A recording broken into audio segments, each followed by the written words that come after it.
Vamos a junta médica. Lo podemos hacer así, junta médica, ¿no? Exactamente, porque vamos a recibir, como cada miércoles, a nuestra estimada doctora de cabecera, Alejandra Rey, que en este caso vino acompañada por el doctor Marcelo Valverde, que también tengo el gusto de conocer, para hablar del hígado, ¿no? Del hígado, porque de hecho es la especialidad, ¿no? La cuestión hepática en la que trabaja Marcelo y, bueno, es un tema interesante del que creo los pacientes, o en todo caso los ciudadanos de a pie, no sabemos mucho.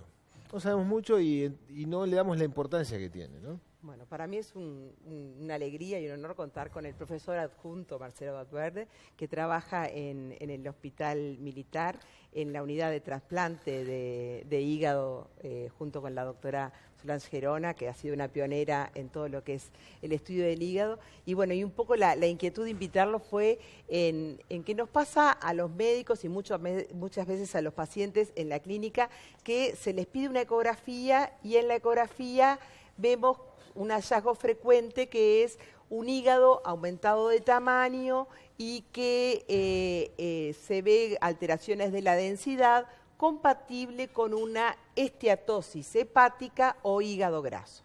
Entonces, a partir de ahí es que quiero que Marcelo nos cuente qué es la esteatosis hepática, cuáles son sus causas y, bueno, un poco del punto de partida para hablar contigo. Muy bien. Bueno, bienvenido. Muchas gracias. Muchas gracias por la invitación. Sí, es un tema más que interesante, en primer término, porque si bien ahora ya estamos recibiendo una gran cantidad de pacientes portadores de un hígado graso, lo que más tenemos que saber es que lo que nos espera a futuro es que esta entidad se va a convertir en la primera causa de consulta, seguramente desde el punto de vista de la patología clínica, ¿no? ¿Por qué es esto? Porque así como los factores de riesgo cardiovascular son muy conocidos, la hipertensión, la diabetes, la obesidad, el sedentarismo, los trastornos del colesterol, que afectan a la salud cardiovascular, y eso es un hecho muy reconocido por la población, también tenemos que saber que son los mismos factores de riesgo que llevan a la acumulación de grasa en el hígado. Y la acumulación de grasa en el hígado no es un mero problema anatómico del hígado, que se ve más graso y no le trae ninguna repercusión, sino que esas gotas de grasa acumuladas dentro de la célula del hígado, con el correr del tiempo, pueden producir inflamación del hígado, y esos sucesivos ciclos de inflamación y reparación llevar con el tiempo al mismo daño que produce, por ejemplo, el acúmulo graso en el hígado por el alcohol, y llevar en la evolución a una cirrosis, a un hepatocarcinoma, que es el tumor de hígado, y eventualmente la necesidad de trasplante o a la muerte por esta enfermedad. Ajá. O sea que habría como esteatosis, que podríamos hablar, esteatosis alcohólicas y no alcohólicas, las alcohólicas que están vinculadas al alcoholismo, al consumo de alcohol, que claramente las podemos diferenciar, y hay otras que no están vinculadas al alcohol y que uno sin tomar puede tener un hígado graso y está más que nada vinculada a esos factores de riesgo que tú estabas vinculado: obesidad, sedentarismo, diabetes, ahí está. Y algo interesante también, hasta la descendencia. Exacto. Tiene que ver, ¿no? Sí, hay factores genéticos que también están. Y que no todos los que tienen esteatosis hepática van a tener una mala evolución. ¿Cómo es un poco eso? Ahí está. Lo primero, como bien dijiste, a definir es, estamos frente a un paciente que tiene un hígado graso detectado por la ecografía. En primer lugar, tenemos que saber que la ecografía detecta grasa en el hígado cuando el porcentaje de grasa del hígado supera el 30% aproximadamente del tejido hepático.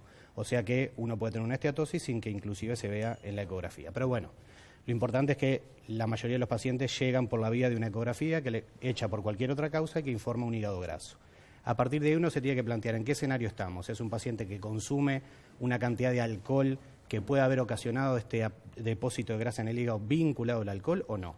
Si no es así, o sea, si toma ocasionalmente o alguna copa semanal y uno no atribuye al alcoholismo el depósito de grasa en el hígado, estamos frente a una enfermedad que justamente el nombre es hígado graso no alcohólico, para diferenciarlo del hígado graso de los alcoholistas o de las personas que consumen el alcohol en forma regular. Sí, sí. ¿No? Entonces, cuando estamos frente a un hígado graso no alcohólico, tenemos que saber que los factores de riesgo para justamente acumular grasa en el hígado que no tengan que ver con el alcohol son los mismos factores de riesgo que uno conoce popularmente como factores de riesgo cardiovascular. De hecho, un hecho interesante también es que hoy en día se considera el hígado graso como un factor de riesgo cardiovascular más. Exacto. O sea que en una persona que te llega por un hígado graso hay que avisarle a esa persona que, más allá que lo veamos como hepatólogos clínicos, tiene que referirse a su médico de cabecera o al internista o al médico general para estudiar también su sistema cardiovascular, porque así como se depositó grasa en el hígado, también se depositó grasa en las arterias.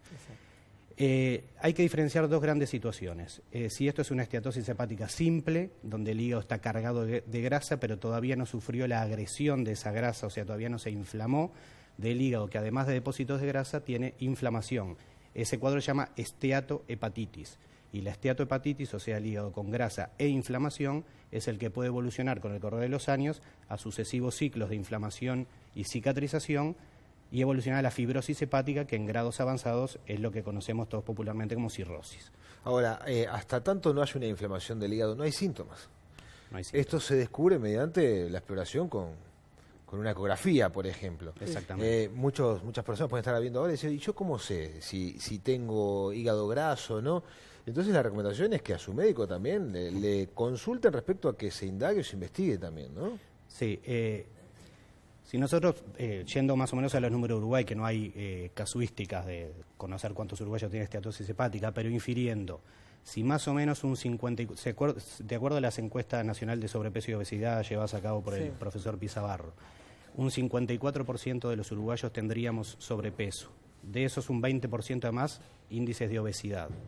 Si además un 8% de los uruguayos se reconocen como diabéticos, y hay un 8% también que son prediabéticos o están en riesgo de diabetes, de los cuales la mayoría, aparte, o un 20 a 50% desconocen su enfermedad, uno infiere que si esos son los factores de riesgo para desarrollar, los principales factores de riesgo para desarrollar hígado graso no alcohólico, aproximadamente tendríamos unos 600.000 uruguayos que podrían tener un hígado graso. Por suerte, la mayoría, el 90%, son esteatosis hepáticas simples, o sea, un hígado graso que obviamente hay que darle trascendencia, pero que no cursan con inflamación hepática y por lo tanto esos pacientes no tienen un riesgo incrementado de evolucionar a la cirrosis. Pero hay un 10% de esos 600.000 uruguayos aprox, o sea, 60.000, un estadio centenario lleno, claro, que están en riesgo de desarrollar cirrosis por esta enfermedad. Yo creo que es importante, que es una enfermedad generalmente asintomática, como decíamos, y lo que se tiene que controlar es con una ecografía, es uno de los exámenes que nosotros pedimos, y muchas veces dentro de las rutinas que se hace un funcional y enzimograma hepático. Cuando el funcional y enzimograma hepático viene alterado, si no tenemos la ecografía, pedir la ecografía para ver si esa alteración del funcional y enzimograma hepático es debida a un hígado graso. Y otra cosa que creo que lo hablábamos un poco con Marcelo y que es muy importante es que muchas veces estos pacientes que son obesos, que son dislipémicos, que tienen alteración de la diabetes, están en tratamiento con fármacos para bajar el colesterol. Entonces muchos pacientes me dicen, bueno, pero los fármacos para tomar el colesterol, para bajar el colesterol me afectan el hígado, entonces yo no voy a tomar los fármacos para bajar el colesterol porque afectan el hígado. Y ahí estamos en un problema de que capaz que no es el fármaco para bajar el colesterol que está afectando el hígado, sino que es la grasa, la obesidad, la diabetes, la dislipemia, lo que está afectando el hígado, y lo que tendríamos para solucionarlo no lo estamos tomando. Entonces estamos teniendo dos enfermedades en vez de una. Entonces, no todo cambio en el funcional y enzimograma hepático se lo tenemos que atribuir a los fármacos que bajan el colesterol. Eso es típico comentario de vecina, no del médico. Yo no tomo el remedio del colesterol porque me afecta al hígado. ¿Quién le dijo eso? Ah, se lo dijeron a mi vecina. Claro. Entonces, eso hay que consultarlo con el médico. Y con el médico, y si hay alteraciones del perfil hepático, con los especialistas. No sé cuál es tu opinión, Marcelo. Sí, como decía Federico hoy, la mayoría de los pacientes sí son asintomáticos, pueden tener un poquito de hepatomegalia, o sea, un hígado al examen abdominal, un hígado un poquito de aumento de tamaño, blando, pero el paciente habitualmente no tiene síntomas, se le hace un funcional hepático, como decía Alejandra, tiene capaz que un aumento de las enzimas del hígado como expresión de cierto grado de lesión. Si el paciente se está documentado que tiene una dislipemia, un trastorno del colesterol, y le indicaron estatinas, que es el grupo farmacológico más ampliamente difundido para el tratamiento de las dislipemias de este tipo, la hipercolesterolemia, seguramente, si tiene un hígado graso, el aumento de las enzimas hepáticas corre por cuenta de los depósitos de grasa en el hígado y no por el uso de estatinas. Por lo tanto, cometeríamos un error si suspendemos las estatinas atribuyéndole a ellas el daño sobre el hígado. No estamos tratando la dislipemia, por lo tanto el aumento del colesterol aumenta el riesgo de mayor depósito de grasa en el hígado y por lo tanto algo que tiene dentro de su mochila de peso las estatinas como que dan daño en el hígado, estamos adjudicando una responsabilidad que no la tiene. Ahora, entonces, en ese caso, para realmente suspender una indicación de una estatina, si está bien indicada, tendría que comprobarse que una vez que se empezó con las estatinas, las enzimas del hígado se multiplicaron por 5 o se multiplicaron por 3 y el paciente tiene síntomas de hepatitis. Ahí sí, sin duda que es un riesgo continuar con esta droga, pero un aumento leve de las enzimas hepáticas bajo tratamiento con estatinas no involucran como conducta terapéutica el suspenderlo. Tengo diagnóstico de hígado graso. ¿Lo puedo limpiar? ¿Puedo mejorar? ¿Puedo curarme? ¿Puedo no tener más grasa en el hígado? ¿Y cómo hago en todo caso? Sí. Lo primero, si tengo hígado graso, lo que más preocuparía es saber si tengo hígado graso de inflamación o hígado graso simple, porque cambia el pronóstico. Para saber eso, es el desafío actual de la enfermedad es establecer un score en donde yo sepa si Federico tiene el hígado graso, cómo yo puedo saber si tiene una esteatohepatitis o una esteatosis simple, ¿no? Hoy en día el gol estándar, la medida para saber si realmente hay inflamación o no, es la biopsia hepática, pero es un procedimiento invasivo que está expuesto a sus riesgos y que aparte, si uno se pone a mirar en lo costo efectivo, no podríamos biopsiar a 600.000 uruguayos para saber quiénes tienen inflamación y quiénes no. Entonces el desafío actual, ya hay obviamente muchísimo trabajo de hace más de 2 décadas al respecto, pero es establecer algún score que combine el peso, los factores de riesgo, los valores de las enzimas hepáticas para saber, bueno, mira, Federico tiene el hígado graso y Alejandra también, pero Federico tiene un score que me da compatible con un riesgo aumentado respecto a Alejandra de tener esteatohepatitis. Entonces a Federico lo tengo que biopsiar y a Alejandra por ahora la seguimos clínicamente. Eso es lo más importante. Hoy en día, por suerte, en nuestro medio desde hace unos meses, en un proyecto presentado ante la ANI, en conjunto del Hospital Militar y el Hospital Pasteur, disponemos de un equipo que es el FibroScan, que por un método no invasivo, con una onda de ultrasonido, mide la rigidez del hígado y por lo tanto en un estudio no invasivo se puede definir si el hígado está yendo hacia la fibrosis o no. Eso es muy bueno porque se evitarían muchísimas biopsias innecesarias y el riesgo inherente a un procedimiento invasivo.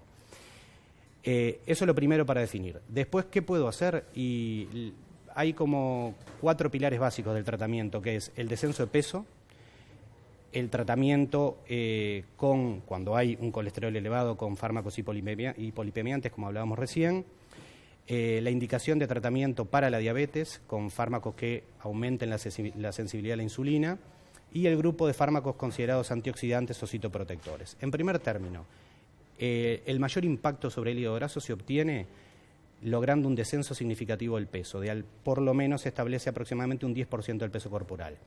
De la medida que sea, se puede hacer mediante dieta y ejercicio físico programado, un buen plan nutricional guiado por un nutricionista y ejercicio físico aeróbico programado, o inclusive en aquellos obesos mórbidos, las cirugías, ¿no? La cirugía bariátrica o el balón gástrico como inicio del tratamiento. Pero lo que es seguro es que si el paciente tiene sobrepeso u obesidad, llegar a valores de peso de un 10% menos del valor con el que partió, disminuye el depósito de grasa en el hígado, mejora la inflamación y en algunos casos hasta revierte en parte la fibrosis hepática. Muy bien, la verdad interesantísimo, la cifra es impactante, ¿no? 600.000 uruguayos estamos con riesgo, posibilidad de tener este diagnóstico, valía la pena entonces esta charla, y celebro además también que en Uruguay, en este caso en el militar, haya aparatos de última generación, instrumentos de última generación como para hacer un diagnóstico bastante más efectivo. Muchísimas gracias, Marcelo, por visitarnos. Gracias a ustedes. Vale, como siempre, muchas gracias.